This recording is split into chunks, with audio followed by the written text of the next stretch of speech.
approved a new Chinese mega embassy in London. Now, dozens of ideas are on the table which the UK leader hopes would boost the British economy. Other leaders of France, South Korea, Iran, Canada and Finland. Donald Trump himself is also scheduled to visit Beijing in April. So why is China actively engaging with so many Western leaders, and what does it say about these leaders' relationship with the US? For more, I've been speaking to Stephen Moore, a former economic advisor to President Trump during his first term, and the co-founder of the conservative economic think tank Unleash Prosperity. I think it's highly ill-advised. I think that the Western European countries need to know who their friends are and who their enemy is, and if they can't figure out that China is a very dangerous nation, that building up its military in a very aggressive and dangerous way is involved in very predatory economic practices, and so that would be a very monumentally large mistake for the Europeans and Canada and other countries to trade with China and reduce their trade. Is it a consequence of President Trump's policy, his uncertainty that many of his traditional allies feel over his politics, but also the tariffs that he's been imposing on recently? Well, look, some tariffs. This is a little hypocritical for a lot of these nations to say, well, Trump is raising his tariffs when most Europeans and Canada have higher tariffs on the United States than we impose on them. Trump has consistently said, both in his first term and so far in his second term, it's a level playing field. And at one point, Trump basically told the Europeans, look, if we'll go to zero on tariffs and you will, and they ran to the door. So I think Trump's strategy of require other countries to reduce their tariffs has been so far a successful strategy. We're talking about the need for a strong ally, knowing who your friends are. Just in the last few weeks, President Trump has taken Greenland by force, Western ally, a NATO ally, threatened to impose tariffs on countries simply for supporting Denmark and Greenland. Would it not be wise in those circumstances for Western leaders to at least consider other options? Well, look, it's one thing to consider other options. It's another thing to run into the hands of your enemies. I mean, look, China is everyone should recognize that they are dangerous. They are counter-dangerous. They are building a rapid defense system and military system that could involve taking of territories from India and so look, I can understand why Europeans might be angry at Trump, but I don't understand why they would want the hands of a country that is clearly adversarial to freedom and free markets. Given Canada's place in the global economy and its ever-growing strength, what would you advise countries to do, though? Is there a need to engage with China, even if you know it like the policy? I actually think that the rest of the world should try to decouple with China. They are, I think, a threat to world peace. I think they are a threat to the free enterprise system that we all have gotten rich on. And so I think it would be much countries to band together and isolate China. If you believe in human rights, you certainly can't. Our country has human rights nations, and very few countries have worse weapons on human rights than China does. I think it would be ill-advised for the European and Western nations to somehow, because they're angry because of his saber rattling on Greenland, to say, oh, we're going to China and trade with them. China has it out for the United States, and their plan is to become the new economic superpower, and that should be something that everyone, not just the United States, should be very afraid of. You mentioned a couple of times free markets, so President Trump for the tariffs. The fact that they're stopping free markets. You said you're not a particular fan of them. Do you think they are going to work in Trump's terms? So far, I would say he's got some pretty impressive trade deals. That's the view of most Americans that, he's done deals with other countries to reduce their tariffs on the United States. The Europeans and most other countries that we trade with higher tariffs on American goods than we impose on them. So it's a little hypocritical for these countries to say, a lot of surveys is pretty minimal. Studies suggest. Well, the studies I've seen show the Europeans have higher tariffs, and I think the main point would be, if Trump can succeed in requiring other countries to lower their tariffs, or lower our tariffs, and freer and fairer trade, and I think that's something that Americans would agree with. President Trump for his first term out of the White House. BBC World Service with Pam in Nairobi and James.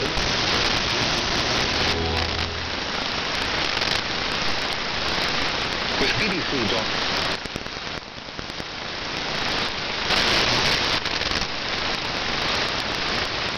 You're listening to RNZ. It was one of those properties that's iconic down here, and a lot of emotion attached to it. So there's always going to be heated discussions. It's just a matter of sitting down and talking about it. She's saying, well, actually, this is what's really happening. It's not a pain for us. There's guys who are working pretty much every day managing this for us. Long term, we'll supply logs into the local market. We employ local contractors. We employ local people. Public access has also been a key consideration for the investment office requirements. Western borders are conservation areas and over 1,000 hectares. Improved access, especially for hunters, has helped with pest management efforts and community reform. We're expanding in Farmhouse Park. That's our main access point to the various part of the purchase with our process to maintain and make public access available. No limitations really, which is what we've done at this particular point. We've got road right to the dock. That place is usually by overseas tourists and locals for camping and hunting and just hanging out really. So it's quite a nice good spot. And we sort of identified it as being a really nice location to sort of hang out and spend a time, and so I proposed to plant this whole area in there, which was, we all think a really good issue. So that's what we've done. We've planted about, I think this area might be about 30 years. It's a nice area if you can access the place. Natural topography has been followed in setting a wide margin in its industry standard. Between the forest and the waterway, Manuka have been planted, providing a further income source, as Josh explained. The birds, 25-30 centimetres tall. So this is a good example of what we've done here on riparian we manage the whole catchment hole, so it comes on our property and exits our property. Which don't really lend themselves well for harvesting in the future. So obviously got environmental issues, getting trees off slopes like that. Providing a more environmentally sort of site where we sort of, and these waterways just look after them. We basically, we identify logical communities behind us. We've got, existing that we've upgraded from the waterway and then obviously pine trees planted on the other side of that track, so natural boundary to pine trees. On the other side we've sort of drawn a line on the sand and said, well, that's as close as we want to come to call that waterway. You know, that's from the waterway to those palm trees is probably 70 metres.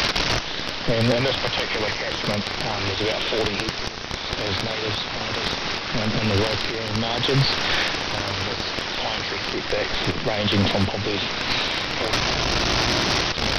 across the waterway. So the future makes it a lot easier. We really have to stress about those trees out in the because we don't have to worry about what's happening in the waterway. We don't have to worry about the trees falling out, that sort of stuff. So you want a species that has some sort of commercial value as well, but also really grows here. This is riparian margins naturally, coming out of the motor forest and growing planting through here will actually link to another Manuka gully on the other side of the road. Corridor through to the other side of the valley.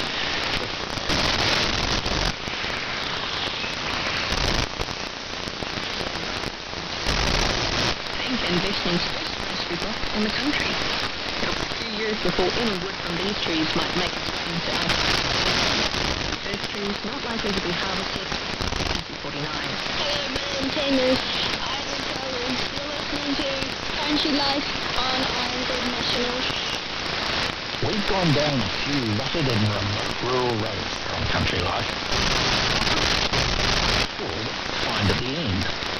That was the case for producers. Old Wolseley in the heart of King Country. The man is no unusual and with a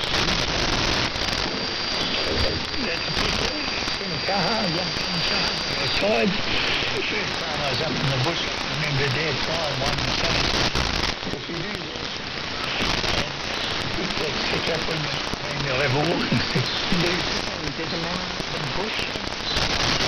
Right through the plain, and then the thing bonds him, like the stick he's holding. Yeah, I was born up north of Bunbury in 1943. I didn't as much as a bushman as I do a farmer is.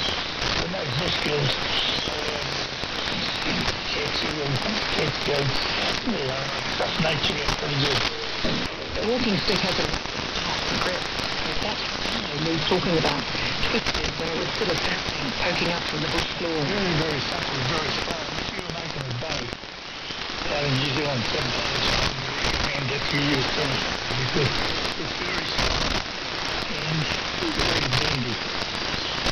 So much to breathe with his stick, which leans against the dark, dusty floor. This one I've played around with and put a bit of carving on it, and it looks quite okay. I put it and have them on it. Now you need to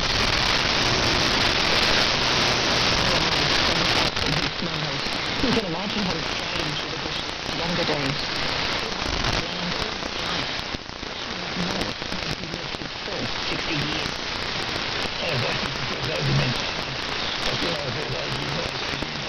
It was on my hands, and my hands was like about 50 yards, and I could take pride in that stuff. It must be my old ancestry. Lou gets up from the chair, show me round, and there's a light on this wall.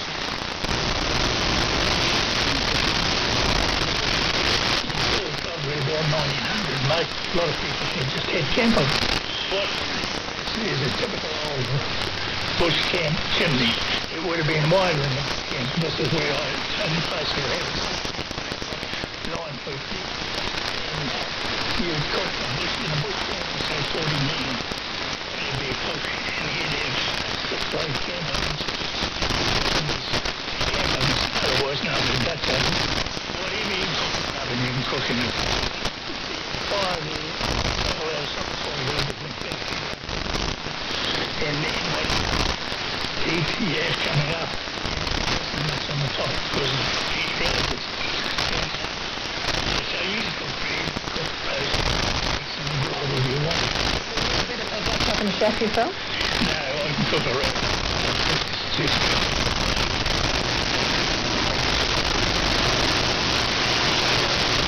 camp ovens right now.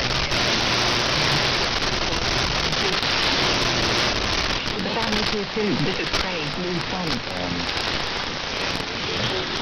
With their place to put and beer and have some ovens and chips and sausages and chips over the fire and you try every time the wheels would take you go down and go down and stand up and steady on the other swing and play and then learn to drive and learn to shoot and get a fire going and come back and eat fish and fried chips and sausages and so yeah.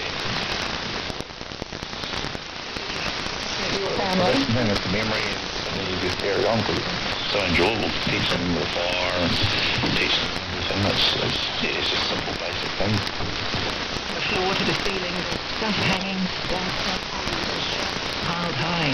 A lot of it to do with A lot of the stuff that come down from the north and stacked in there and one day.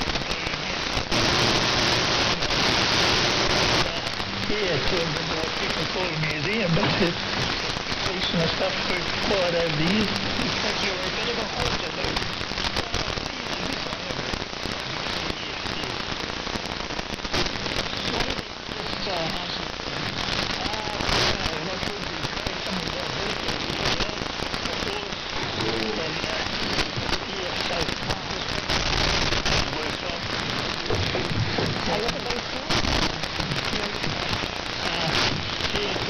This is mainly bush here all fucking year. We're going to all forward here. There's colours. Nice up there. And old chainsaws. How did you get time to do this when you were farming? Yeah, I used to farm for 4 years and so a bit of a break. And that's when I did this. And there's quite a bit stuff here that we have. Setting saws. Yeah, old chainsaw blades. Stuff that's been on boring my whole life. I've over shield, I've shifted it. And now through it all out, you can come here and you see it. And it doesn't matter how often you come here, you sit down and you sometime you remember you used to play with it or got the balls, used to make bigger kids and it's been part of my life.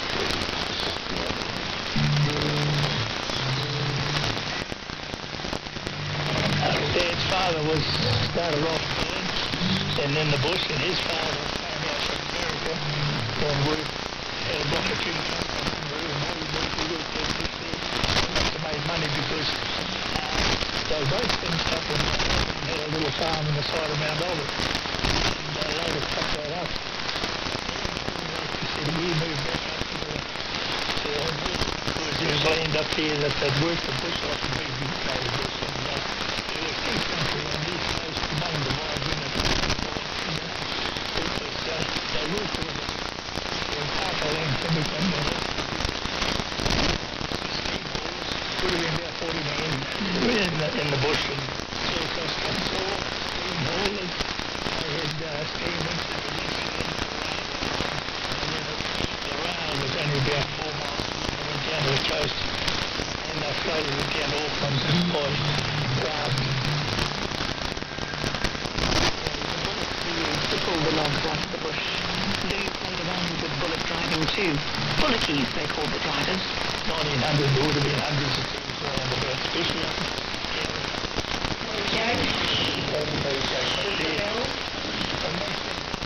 That was up on the dead bullocks, but under 42 inch, yeah, the hurricanes get solely to the horns. Stopped over 50. Straight across. But that's a good thing. That let the bullocks go and mine in the bush.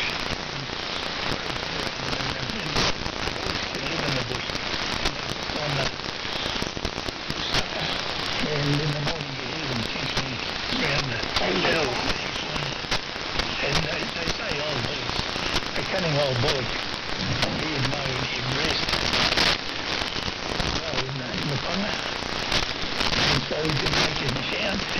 He'd stand here at daylight and just spell in the ponga. He put a bit of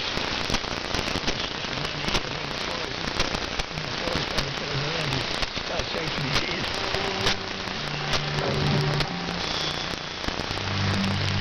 Bullock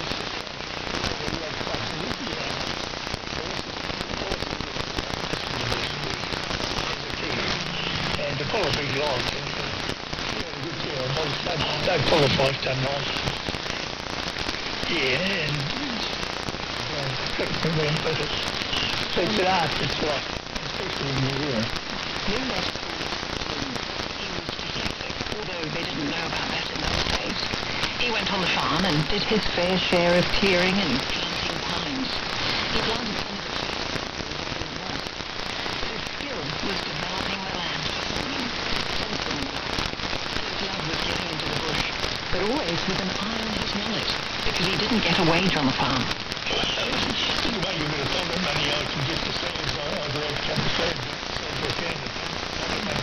And I found about 3 ton a year if I was lucky.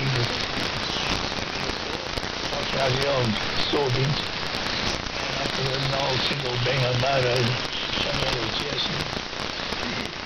Everything he's got memories of up there that we fished with. Caught eels a lot because we lived at the top. And where the farm was, and what did you do with the eels? Took them into Carmo to a factory there. It was a ton of light. For 4 nights, 4 ton and 4 nights was there, and that was 50 days, maybe 50 days. But in those days, to go down the river and fish, and it was good fun. And apart from this, it was good fun fishing, but it's good fun when you're making money out of it. And one particular time, I was up catching goats, and I'd caught 7 white nannies that day and led them out and had them tied up to the fence until they come up to just as I said, the bushes. Said there's a sale of turkey out tomorrow, Monday. This is in about 85 probably. And down to turkey, I know 7 goats I led out the bush of the day before. They were the turkey I sale for. Made $227 each. That was about $10. That's pretty good in those days. How would you catch a boat alive and go to lead it out?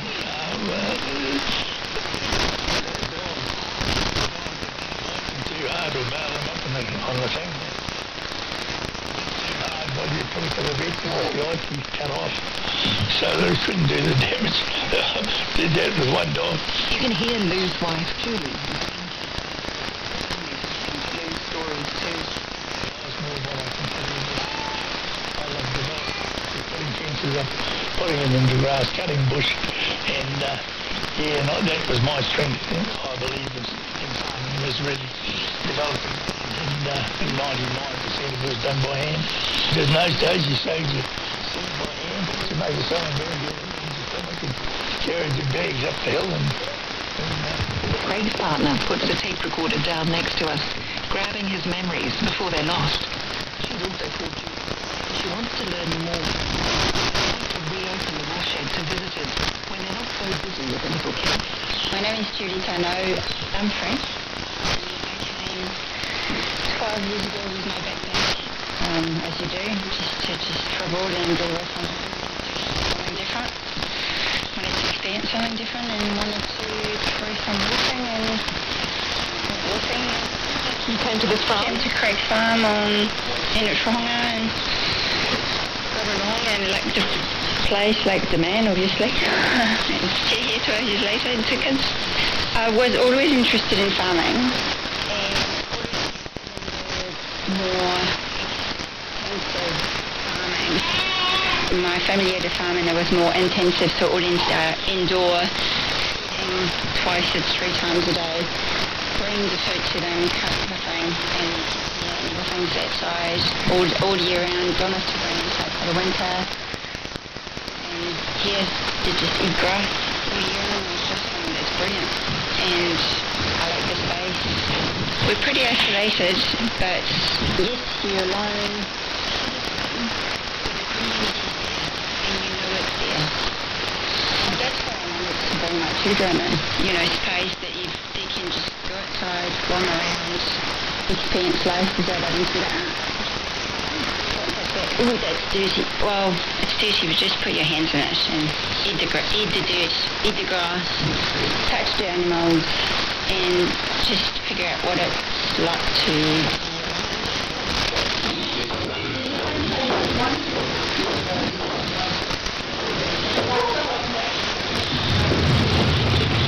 Yeah, only about 3 weeks ago there was a pig in the trap and then he dug his way out of it.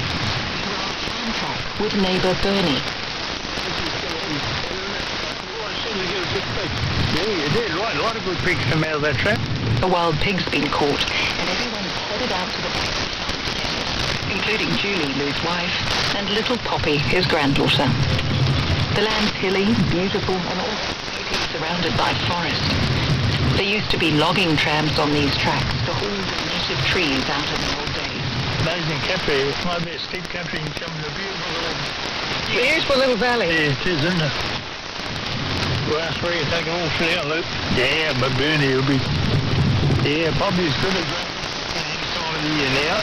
Yeah, well, I suppose the break will be busy. The terriers behind us, and keep going. I'll follow you. When I brought Ben out here yesterday to pick his bike up out in Tomo, Luke, that he was telling me when he was undersowing Tomo, he has 5 deer standing on the log there looking down at him, 5 lines. Deer numbers have just spread up phenomenally, eh? There's a lack of hunters. People aren't hunting like they used to. No helicopter shooting. And there's been no helicopters now for close on 30 years. Since they discovered 1080 and a couple of deer. Deer numbers and pest numbers are higher than, it's probably higher than they were back in the early 60s. They've got to be something made sense. We're still heading towards the back end of the farm. Hope you get them gone out.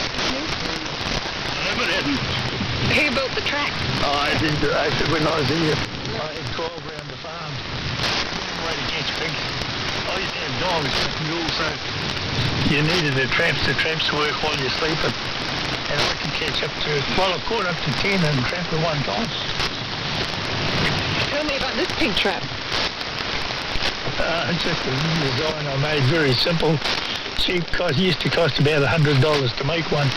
And the doc used to buy one of the extra TVs, check the TV and the phones underneath. And I'd make about $1,000, $1,100 a year out of pig's heads. And more than paid for the trips 10 times over. There's always a door there, a burner there, and that cools down, leaves it open. And when the pig goes in, he trips something and it comes down and automatically gases it. You see those posts there, and there's a couple of posts in the bottom. We pull them out. But you go and have a look at it. Is there any bait in there? Yeah, we normally put a... We'd go to the deep sleep. And we'll be there and it costs the money, so... What would have been put in there? Probably a deep sleep, I'd say. And they come around and tidy the job up. Let's get out and have a look.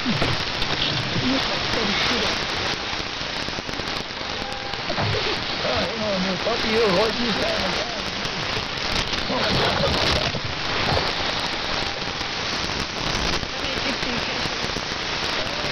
I'm probably averaging over 100 a year I'm getting off the farm here. I think we use up over 400, 500, something like pigs I was getting a profit. There's about 8 traps around. I'll run those, but the pigs are getting a bit trap shy. I do a lot of shooting, and some nights I go out and What do they do? That's a lot of pasture damage. The bigger pigs can, especially around time, pigs going around playing land.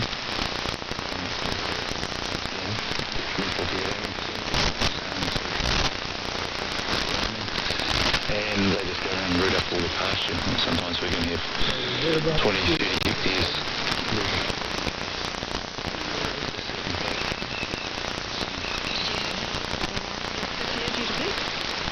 It's hard to say. I don't think this year, no. I know the neighbours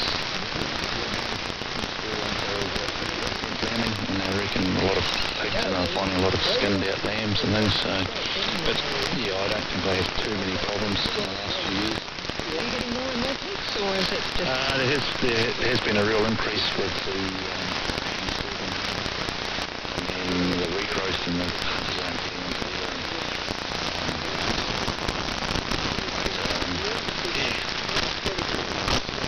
By bush picking, we've probably got a boundary of about 7 kilometres of native bush and forestry.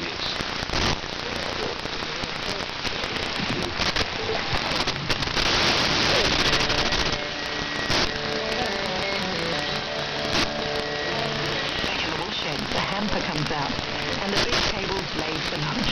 It's wild pork, funnily enough. Gather amid all the memories. Lou takes a seat beside him, his stick, made of that strong and supple tanikaha, tied and grown in the bush.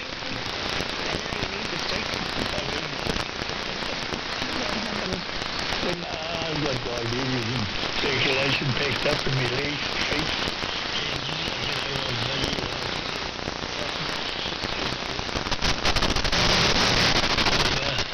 Yeah, lucky it's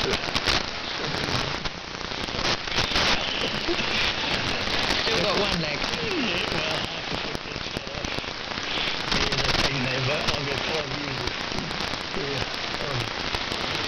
yes, hospitals and For an active man, that would have been pretty hard. I feel, I was 190 bits, so 145 days in hospital, but I'm lucky, I've been able to put up with that most weeks, really easy. So that I have other skills.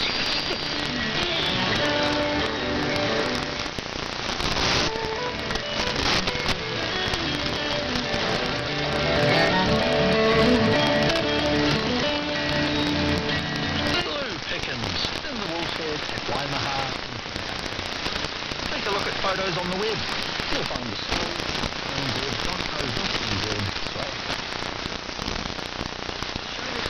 Thanks for joining us. And don't forget you can listen to Country Life anytime you want by subscribing to our podcast.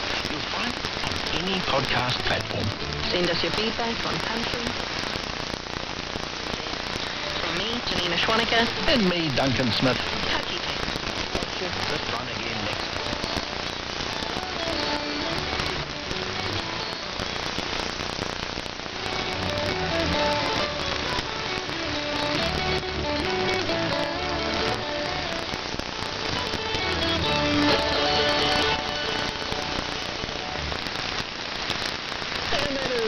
Another edition of Country Live right here on RNZ Network. Very soon we have nights.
With your couscous perfume, I love your sweet smell. You're the young girl who can ring my bell.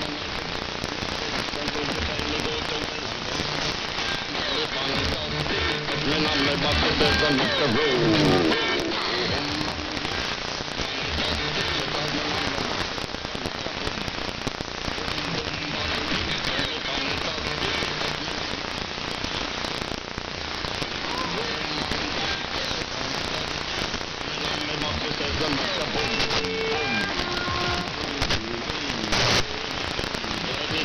One island of the sweet coast. hand me the keys, and I will take you to a place of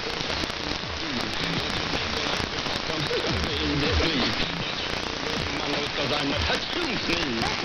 You are the bun and me of the rice, the baby love you the peas.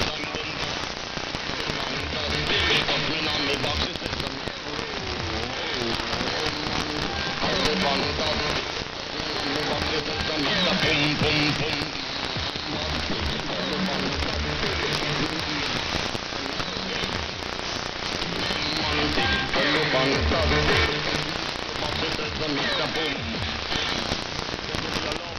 Can you loving well good? I want you loving. Girl, you loving well. Can you remember the way you like to kiss and caress them, rub down every strand? I'm bombastic, the crazy nothing more, nothing less. I make you confess when you put me to the test that I'm bombastic.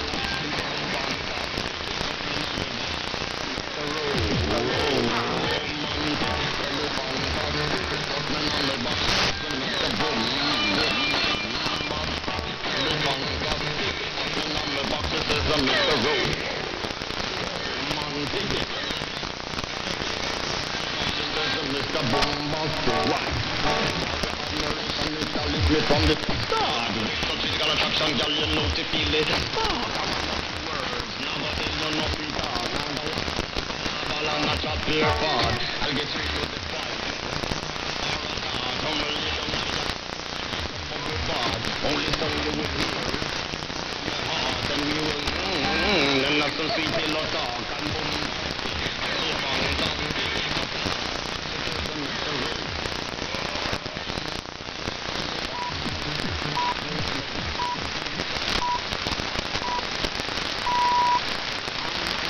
RNZ Pacific News, Taulo for Lava, I'm Johnny Blades. A migrant worker from Vanuatu has pleaded not guilty to murdering a woman on a kiwi fruit orchard in the 50-year-old man who has interim name suppression is accused of killing a female Ni Vanuatu with whom he was in a family relationship. He appeared briefly at Tauranga District Court. Kaya Selby was there.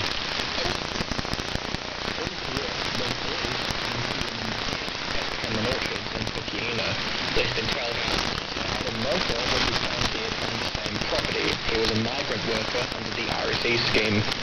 Police later found that Mr. Noka's death was due to natural causes, but laid a murder charge on a fellow RSE worker for the death of the woman. The Vanuatu liaison in Aotearoa says that the two bodies have been repatriated back to Ghana, the island from whence they came. The accused individual is set to appear before the Tauranga High Court on February the 18th.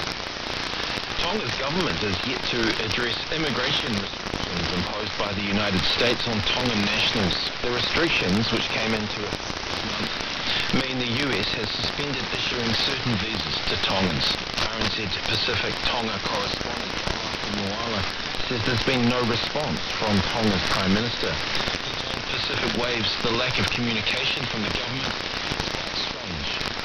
I think one of the issues was that last year in about June, apparently they were communicating to a number of Pacific islands, including Tonga. They need to make to correct or make right. Then from June to now, there hasn't been any communication on that. We just found it out. A high-profile lawyer in Fiji says findings by a Tongan commission of inquiry last year were defamatory and baseless.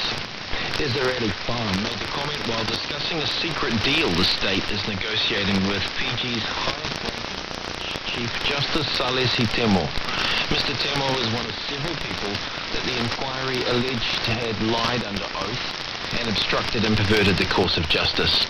Mr. Farr is representing Fiji's Judicial Services Commission, chaired by Mr. Temo, who launched the judicial review against the findings. The Commissioner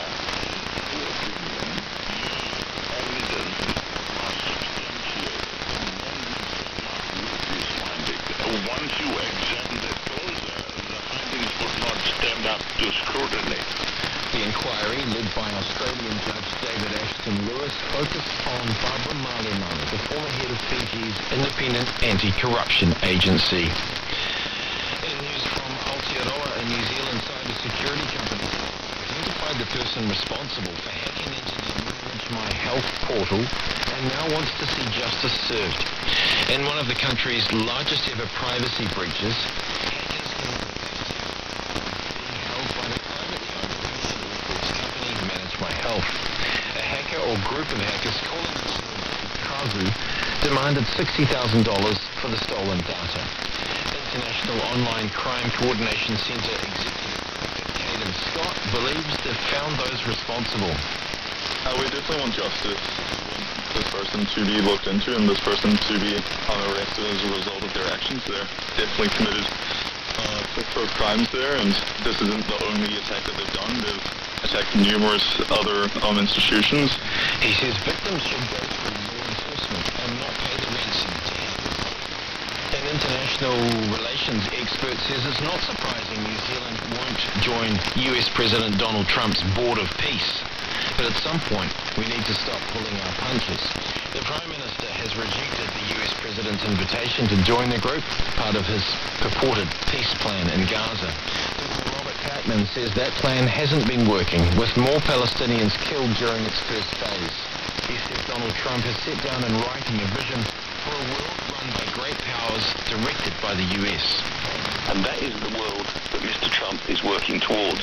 New Zealand, it can tone down its language and be supportive of the United States, but at some point, New Zealand decision makers have to robustly defend the interests of this country, and they do not coincide with those of the Trump administration. In world news, Donald Trump says he plans to speak with Iran, even as the US dispatches another warship to the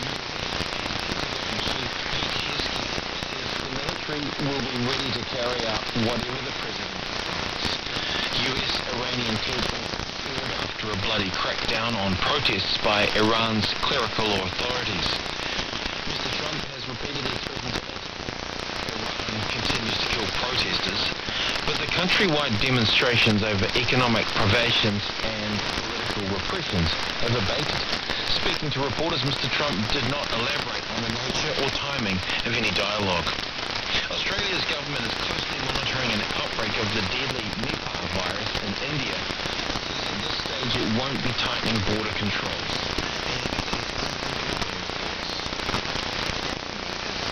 Mostly spread from bats to humans, and 2 nurses in India tested positive to the virus earlier this month. While people are there, it can have a 40 to 75% fatality. Health Minister Mark Butler says the government is taking the situation seriously, but there is no need for border control. I hope the virus has been contained in India. Countries across Asia are stepping up their health screening measures, including at airports. In sport, recently departed PNG Chiefs Rugby League chairman Ray Dibbs says he was sacked from his role and didn't quit. No News reports Dibb, who was named chairman of the board last year, has responded to the NRL statement that the Rugby League administrator had quit the position last week. Dibb says he didn't walk away and was disappointed that he was unable to complete his tenure with the PNG Chiefs, who are due to start competing in Australia's premier NRL competition in 2028. The NRL statement says Dibb has been replaced by businesswoman Catherine Harris as chair. The battle for top placings in the World Rugby Sevens series resumes this weekend in Singapore. South Africa, Fiji and New Zealand are tied on 32 points in the men's competition after the first 2 rounds in Dubai. Women's comp has New Zealand and Australia traded first and second places in Dubai and Cape Town, sitting with 38 points each at the top of the table. Competition kicks off on Saturday New Zealand time, the final scheduled for Sunday night. Bulla FC captain Roy Krishna says his side expects an interesting tussle in round 2 of the OFC Pro League in Port Moresby. Krishna says the Fiji club is a young one that is still building. Competition in the PNG capital this weekend from the Thorman Kings, South Melbourne and Tahiti United, who they'll face in Port Moresby in the next round. The side have 1 point on their draw with Vanuatu United, having lost to Auckland City in their other round 1 clash. That's a bulletin of news and sport from RNZ Pacific.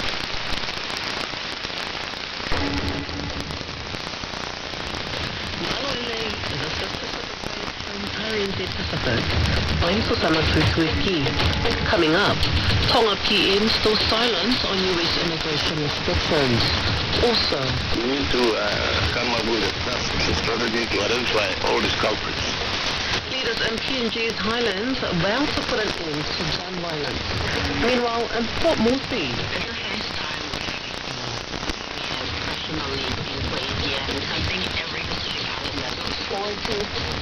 football fans in for a treat as Pro League teams touch down ahead of round 2.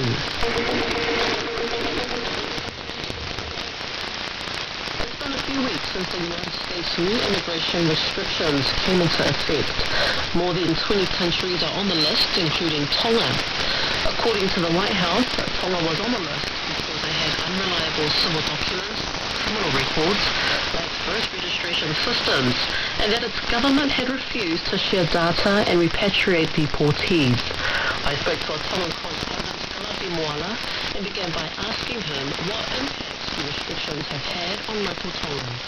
I think the impact is more on visitors, especially those that have plans to take up further education in the U.S.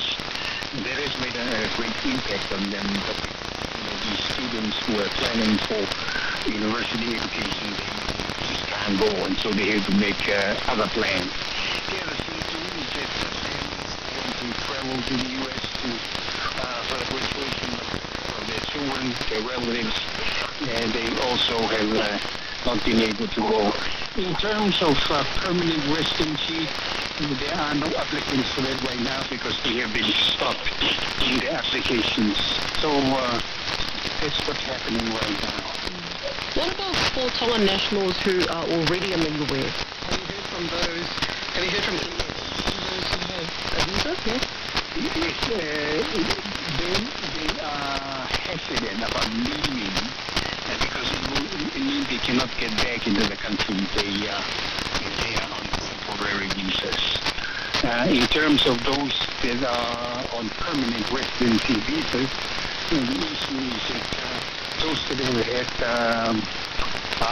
criminal records, they're the ones that are being checked about their past, and they're the ones that have been announced that there could be difficulties for them. Otherwise, those that have no records were heard that there are no problems with that. What has Prime Minister Lord Whakawhanua said in all of this? Well, that's a real issue here because we have no clear communication from government at all. I know there's a press conference tomorrow, but that's more to deal with other issues. In terms of U.S. situation with Tonga, there has been no press release or no communication from government at all. That's a bit strange, don't you think, considering that Tonga is the only Pacific island on that list? That is quite strange. And I think one of the issues was that last year in about June, apparently there were communication from the United States to a number of Pacific islands, including Tonga, that there were issues that they need to make to correct or make right. Yeah. And then from June to now, there hasn't been any communication on that. We just found it out. For those who are deported as a result of Trump's crackdown on illegal immigrants, are there any support in place for them? How likely are they to find employment or resettle? Yeah, there hasn't been any changes. I mean, this government has made announcements that the deportees, there's going to be work to be done with them to rehabilitate them back. But as far as anyone that we've heard of, no, there hasn't been anything done. How do you think travel restriction will affect future relations between the US and Tonga? I doubt whether it's going to affect the governmental aspect. And this is a problem that's not only with Tonga. I believe it's going to affect a number of Pacific Islands. There's a lot of USA and some of these small islands like Tonga, there's nothing they can do to change the situation in terms of the relationship with America. So rather than objecting, pushing or raising it, they're just all quiet about it. There's nothing that really happening. And I personally, just based on things that have happened before, I don't think that they're just gonna keep it quiet and then, the next round, hope that there'll be a better relationship.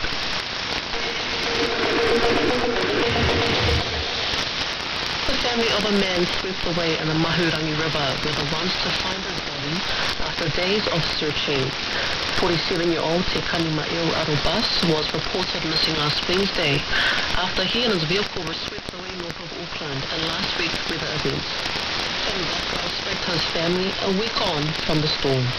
Te Kanima'eo Arobas' family describe him as a kind, strong and straight-talking man who was deeply loved. His brother-in-law, Kai Tenanoa, remembers him fondly. Call him my brother. Yeah, that's what I fight for the call to find him. And the success, we thank God. He could bring him back to us. The two went to school together in Kiribati, along with Te Kanima'eo's wife. He says the community has rallied around the family. I think they are very lovely people. Like, we didn't go and ask them like, come and join us, no? They all come to the wife and said, Dad, we want to come with you. It was Kai and others who found Te Kanima'eo in the river. We are happy, we thank God. We find him. I thank God, and I thank all the Kiribati communities in our warning for this year's support. To find him. We thank the Buddha for his name, for the safety, but now we success because of love. Search crews had scoured the area from Falls Road and Warkworth along the river for any sign of Te Kanima'eo. His vehicle is yet to be found. His wife, Sarah Senior, is thankful for all the support her family's been given. I would like to take my special thanks to my community because they were the first one to see my husband, and they were the ones who gave a call to the policeman that they found him after like 3 days.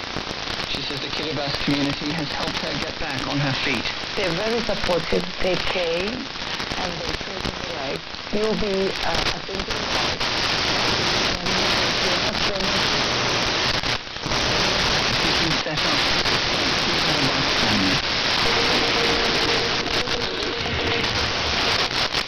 to the family. Made a collective stand to end gun violence. The Kandeh Party's Prime Minister James Marape announced his government's plan to crack down on lawlessness by asserting the authority of the state. But as Johnny Blades reports, all too often in Inga, the authorities have been part of the problem. PNG's Highlands region has been escalating tribal fights and election-related violence in recent years. The National Research Institute says Inga had the highest number of violent incidents of any province between 2018 and 2022, with 79 incidents, or 28% of the overall number of incidents in the Highlands region during that period. The past few general elections have sparked deadly fights between supporters of rival candidates in at least two of Inga's electorates, with fingers of blame pointed often at political leaders. A shocking massacre in an Ingan village in 2024, which left 49 people dead, was something of a wake-up call for the whole nation. Inga's governor, Sir Peter Epitask, says people in his province have taken lawlessness to another level, using guns with no respect for authority. In the past, the tribe used to take ownership, and they would discuss whether to fight or not. These days, you have got young people who are on drugs or whatever, causing fights, and lot of innocent people's lives are at risk. So we need to come up with a task strategy to identify all these culprits. And this needs to change. To ensure that we have the police actually do their job, to make sure that our people who respect properly, who break the laws, are investigated and prosecuted properly. Earlier this month, in Inga's Wakanamanda district, a raid on suspected illegal firearms holders by the elite police Kumal 23 unit resulted in 5 people being killed. Despite criticism about illegal people in the raid, Prime Minister James Marape was unapologetic about the use of lethal force. The type of operation that saw us moving in and pinpointedly extracting a gunman, a mercenary that was hired from village to village in Enga province, this sort of work will carry on. Wakamanda was a peaceful district, it's now destroyed. The former commander of PNG's Defence Force, General Jerry Singadok, has commended Enga's political leaders for finally saying enough is enough. He says they are taking ownership of their past mistakes and showing a willingness to get their clans and tribesmen to put down their guns. However, before Enga's violence problem can be stemmed, the build-up of illegal firearms needs to be addressed. General Singadok has been pushing for gun reform in the country for decades. I had a particular encounter where a tribesman showed me a pump-action shotgun from the police force. And the young people on the street said, well, if you don't have security right from the military police. So, as part of the crackdown, the government hold security forces accountable and levy penalties on those soldiers who are manufacturing their weapons or selling their weapons or selling ammunition. I think it's an important move to part of the supply chain of weapons and ammunition. Both General Singadok and Peter Epitaph say that having an Ingan Member of Parliament as PNG's new police minister will help combat law and order problems in the province. The Prime Minister appointed one of Inga's veteran politicians, Nkundari, for Kompia Mamba, suffered repeated tribal violence since the last general elections in 2022. But first, singling out police senior commanders in the capital, Port Moresby, saying they need to set an example for the rest of the country by lifting the standard of policing. Duty statement. KPI, the deliverables, the outcomes must be full. The pride of in this country must start from the national capital. Kundari is pushing for the penalty to be brought back to deter violent crimes in PNG. The country's political is sounding deadly serious about ending gun violence, but as far as Inga is concerned, the true test of that commitment is in next year's general election.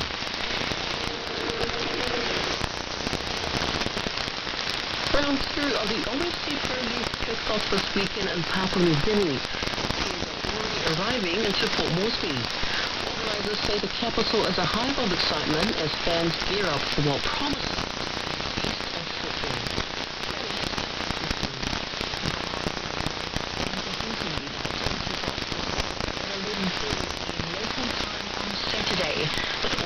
is expecting the Sunday National Football Stadium to be packed with fans. Association Media Manager Patricia Kiamo says the country is excited to host the second round. Opening professional football is a huge milestone. It's the first time we're having the Oceania Professional League being played. And look forward to seeing our very own playing pro football. So yeah, that is very great. Expecting a big crowd on Saturday. Home favourites PNG Hikari FC take on the undefeated Auckland FC in the second match on Saturday. Speaking to Hunted Pacific in Round 1, the Brazilian coach said the OFC Pro League will grow opportunities for players to pursue professional football careers. It will change the local sporting scene for the better. This is why it's very important for Papua New Guinea because it's a big change in football particularly. It is a milestone for them to open the door for a lot of players and talent, and it will give them for a legacy for next players and coaches to come. Ms. Kiamo agrees. Having the control now is a game changer for the region. The ones those who aspire to become professional footballers like me. Now they have a chance to watch our professional players from the country play in the league.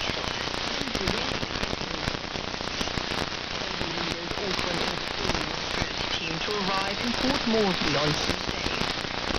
Michael Den Heyer told OFC Media it is his first time in the country. The temperature on Saturday is forecast to be 31 degrees Celsius with 75% humidity, and Heyer says the team are bracing themselves for the tough playing conditions. A lot of the boys are meeting some Papua New Guinea as well, so they're also very, we know it's going to be very tough.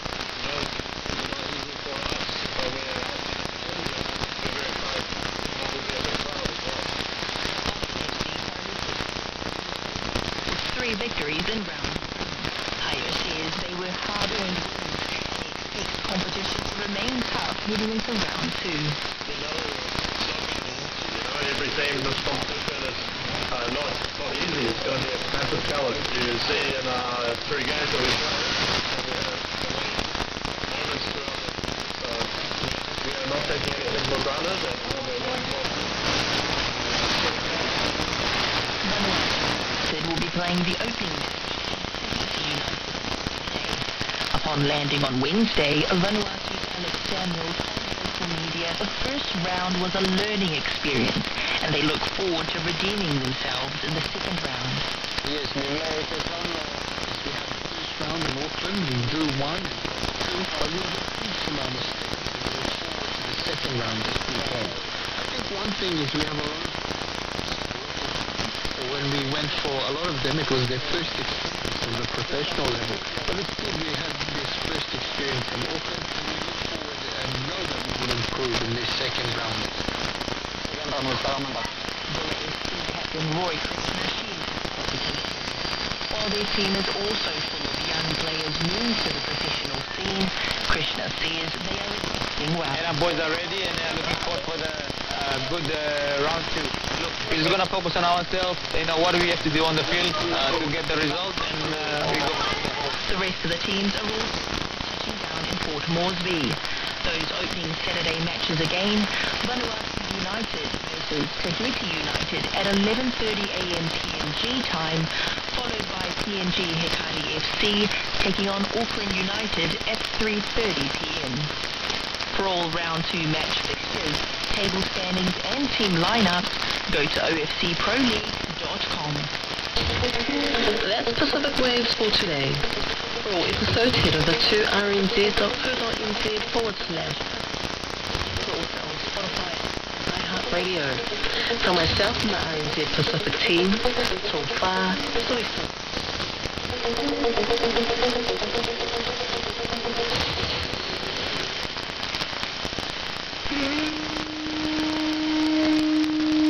Big fella, hello through and welcome everyone to the Melanesia update. Nico Roy Hawkins. This time they need joining now. Team from Buzz FM, Vanuatu.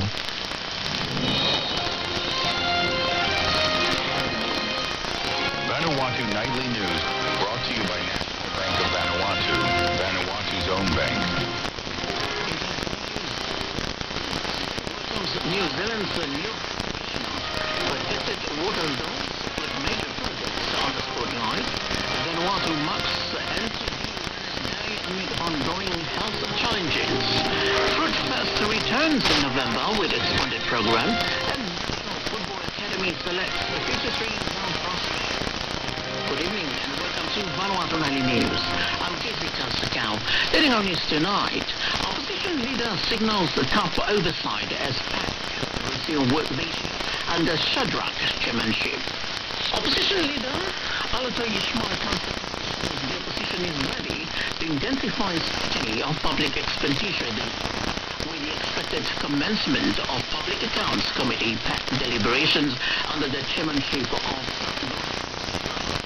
it says play a central role transparency and oversight of how public funds are spent.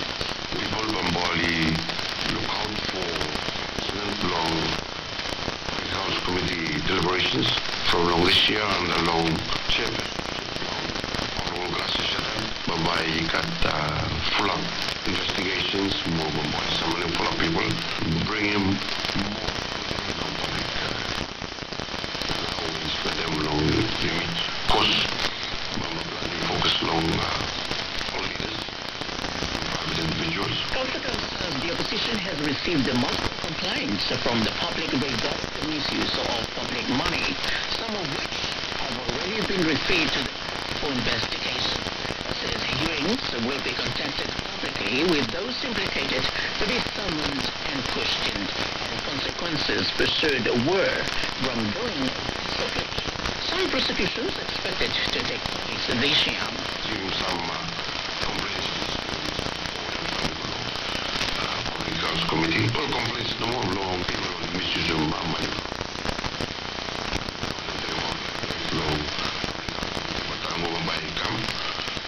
Bambal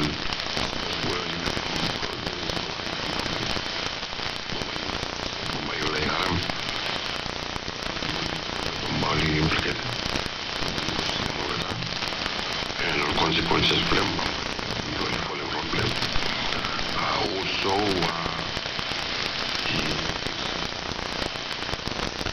investigations for example ministers close all names here. Constant la police. Mama police tak mau claim that they want to be sorry. This is what the names. But Mama has some prosecution this law this year. Law you mean as much as possible law you mean Mama pushing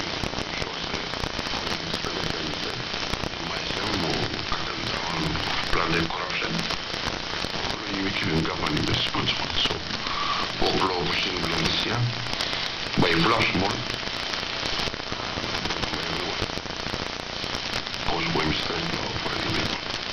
The leader says competition focus is to curb wasteful spending, minimize unnecessary government operations, and ensure leaders and individuals benefiting from public funds are held accountable.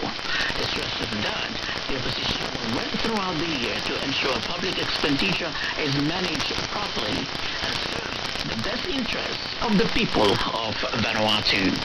In other news, the acting president of the Vanuatu, His Excellency Stephen Dongle, yesterday welcomed Excellency Peter Camp as the new Commissioner of New Zealand during a credential presentation ceremony at State House. High Commissioner Camp is New Zealand's first female envoy to of the two consecutive female High Commissioners, succeeding Excellency Nicola Stevens, who concluded her posting at the Port Villa in mid-December of last year. Acting President congratulated High Commissioner Camp on his appointment and acknowledged the recall of his predecessor. He reaffirms the long-standing and close bilateral relationship between Vanuatu and New Zealand, describing New Zealand as a trusted and steadfast partner. He highlighted the continued support in key sectors such as education, health, climate adaptation, resilient infrastructure, and good governance. Align strongly with Vanuatu's National Sustainable Development Plan. The acting president expresses confidence that High Commissioner Camp's term will further strengthen cooperation between the two countries, deepen and open new avenues of collaboration for the benefit of both peoples and the wider region. The recent suspension of household processing activities near the water source has drawn fresh attention to how development projects are managed within water zones supplying Port Vila. Authorities such as the Water Department and Environment Protection have said the decision to stop the work at Zone 3 of the Nakawa Water Protection Zone reinforces the legal safeguards in place to protect groundwater sources that serve thousands of residents. Meanwhile, United Nations assured that water quality remains sound and that no immediate contamination occurred. The Department of Water Resources confirmed the activity. Resources Management Act that some people seem to maintain focus and mental clarity more easily than others? This is a PC, not just any PC. It's actually the biggest new upgrade to my office. It's quiet, and it might just save you thousands of dollars per year on cloud subscription. Now, I've been using Google Drive for the past 5 years. All of the videos we publish now, our storage needs have gone up like crazy. Now, recently, I wanted to increase my Google Drive storage from 10 terabytes to 20 terabytes, and Google asked me for $300 per month for a measly 10 terabytes of data. You heard that right. $300 per month, or $3,600 per year. Without money, I could build a brand new PC every single year. So yeah, I've had enough. Instead of paying them, I figured, why not make my own server for much less. Now, I've watched a lot of server videos on YouTube, and they all make it look so easy. All you need is an old PC, some hard drives, and an internet connection. Simple enough. Let us see.